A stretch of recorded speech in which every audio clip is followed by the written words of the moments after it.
آج سے چند صدیاں پہلے کہ جب یورپ جہالت کے اندھیروں میں غرق تھا تو یہاں رہنے والی سبھی عورتیں ایک انجان خوف کے سائے میں اپنی زندگی گزارا کرتی،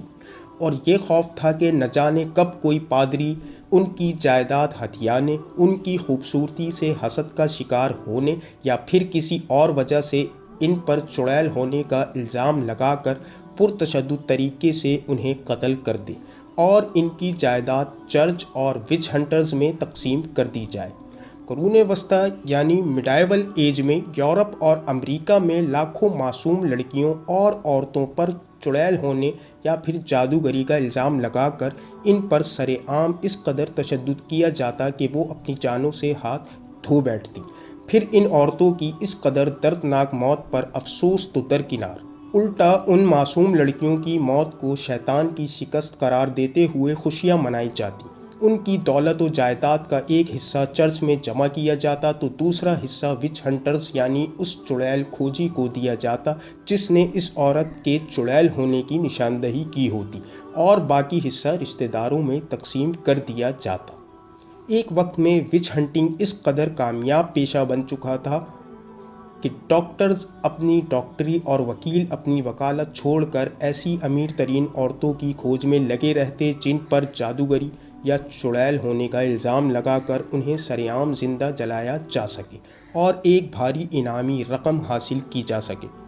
رفتہ رفتہ یورپ میں تعلیم عام ہوتی گئی اور لوگ شعوری ترقی کی منازل طے کرتے چلے گئے۔ موجودہ دور میں صنعتی انقلاب اور انسانی حقوق کی فراہمی کے سبب وچ ہنٹنگ یعنی عورتوں کو چڑیل قرار دے کر قتل کرنے کی یہ رسم یورپ سے ختم ہوتے ہوتے صرف ایک قصہ ہی بنی رہ گئی ہے۔ لیکن دنیا میں آج بھی کچھ ایسی جگہیں موجود ہیں جہاں نہ صرف چڑیلوں اور ڈائنوں کی من گھڑت کہانیوں پر یقین کیا جاتا ہے بلکہ قدیم یورپ ہی کی طرز پر ان عورتوں پر چڑیل، ڈائن یا جادوگرنی کا الزام لگا کر وحشیانہ سزائیں دی جاتی ہیں۔ ان جگہوں میں ہندوستان کی چند ریاستوں جیسے جھارکھنڈ اور اڑیسہ کے دیہاتی علاقے بھی شامل ہیں، جہاں غربت اور تعلیم نہ ہونے کے سبب اکثر لوگ علاج، معالجے اور دیگر گھریلو اور معاشی مسائل کے حل کے لیے تانترکوں، باباؤں اور عاملوں کی خدمات حاصل کرتے ہیں۔ ان علاقوں سے کسی چڑیل کے پکڑے جانے، کسی چڑیل کو قتل کر دینے جیسے واقعات اکثر و بیشتر سننے کو ملتے رہتے ہیں۔ کچھ عرصے پہلے ایسا ہی ایک واقعہ بھارتی ریاست اڑیسہ کے ضلع سندر گڑھ میں بھی پیش آیا، جہاں مگری منڈا نامی ایک عورت اور اس کے 4 کمسن بچوں کی لاشیں ان کے گھر کے قریبی کنویں میں ملی۔ اس کے بچوں کی عمریں 1 سال، 4 سال، 7 سال اور 12 سال تھیں۔ ایک رات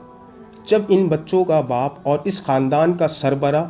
ڈرائیور سدھا منڈا اپنے گھر موجود نہ تھا، تب اس کے گاؤں کے چند لوگ بدھ رام نامی ایک تانترک کی قیادت میں اس کے گھر پر حملہ آور ہوئے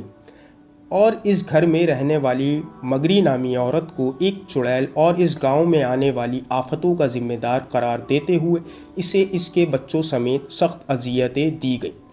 بعد میں انہیں قتل کر کے لاشیں ان کے گھر کے قریبی کنویں میں پھینک دی گئیں۔ مقامی لوگوں کے مطابق بدھ رام نامی یہ تانترک علاقے میں وچ ہنٹر یعنی ڈائن کھوجی کے نام سے مشہور ہے۔ علاقائی پولیس نے اس تانترک سمیت کئی افراد کو حراست میں لے لیا ہے۔ پولیس کا کہنا ہے کہ ان قاتلوں کو اپنے اس وحشیانہ عمل پر دکھ اور پچھتاوا ہونے کے بجائے فخر اور خوشی ہے کہ جیسے انہوں نے اپنے گاؤں کے لیے کوئی قربانی دے ڈالی ہے۔ اڑیسہ میں چڑیلوں کے شکار کا یہ واقعہ اپنی نوعیت کا کوئی پہلا یا اکلوتا واقعہ نہیں بلکہ یہاں کا روزمرہ کا معمول بن چکا ہے۔ صرف 2017 میں بھارتی ریاست اڑیسہ میں چڑیل قرار دے کر عورتوں کو مارنے کے 99 واقعات درج ہوئے، جبکہ اس سے پچھلے سال ان واقعات کی تعداد 83 تھی۔ اس کے علاوہ جھارکھنڈ، مدھیہ پردیش اور آسام میں ہونے والی وچ ہنٹنگ کے واقعات ان اعداد و شمار سے الگ ہیں۔ کچھ عرصہ پہلے مدھیہ پردیش کے ضلع بیتول سے بھی ایک ایسی ہی خبر میڈیا میں کافی عام ہوئی تھی کہ جب ایک 45 سالہ عورت کو چڑیل ہونے کے شک میں اس گاؤں کے چند نوجوانوں نے گندے نالے میں کئی گھنٹے کھڑا رکھا۔ اس کے بعد انہوں نے اس عورت کو مارا، پیٹا اور پھر برہنہ کر کے جوتوں کا ہار اس کے گلے میں ڈال کر اسے تمام گاؤں میں گھمایا گیا۔ بی بی سی کی اطلاعات کے مطابق ظلم و بربریت کا یہ کھیل پورے 2 دن تک جاری رہا۔ یہ واقعات اس قدر زیادہ ہیں کہ بھارتی حکومت کی جانب سے وچ ہنٹنگ ایکٹ نامی ایک قانون بنائے جانے کے باوجود ان کی روک تھام ممکن نہیں ہو پا رہی ہے، بلکہ ان میں دن بدن اضافہ ہی دیکھنے میں آ رہا ہے۔